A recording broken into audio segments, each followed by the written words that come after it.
বেগুন, তার মানে চলতি ভাষায় যার কোনো গুণ নেই। তাই বাজারে গেলে কত দাম মাথায় হাত পড়ে কিনতে গেলে। পেট পারমিশন দিলে এই আইটেমটা কিন্তু বানাতে পারেন। আপনারা কিন্তু এতদিনে বুঝে গেছেন আমি কিন্তু সস্তায় কিভাবে ঝাক্কাস খাবার বানানো যায় সেরকম টিপস দিই। কি করব বলুন, আদত সে মজবুর।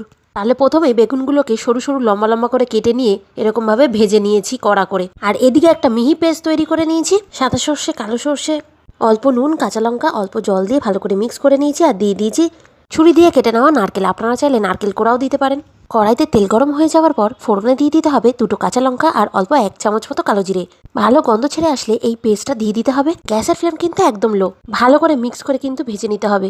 স্বাদ মতো নুন আর চিনিটা দিয়ে দিতে হবে। নুন চিনিটা দিয়ে ব্যালেন্স করে নেবেন স্বাদটাকে। অল্প অল্প জল দিয়ে মেশাতে থাকুন। একটু যদি কায়দায় আসে গ্রেভিটা, ভেজে রাখা বেগুনগুলো দিয়ে নাড়িয়ে চাড়িয়ে ঢাকা দিয়ে দিতে হবে। এবার অল্প দুধ দিয়ে ভালো করে মিক্স করে নিলেই পান্তা ভাত দিয়ে পাউরুটি দিয়ে সব কিছুর সাথেই জমে যাবে।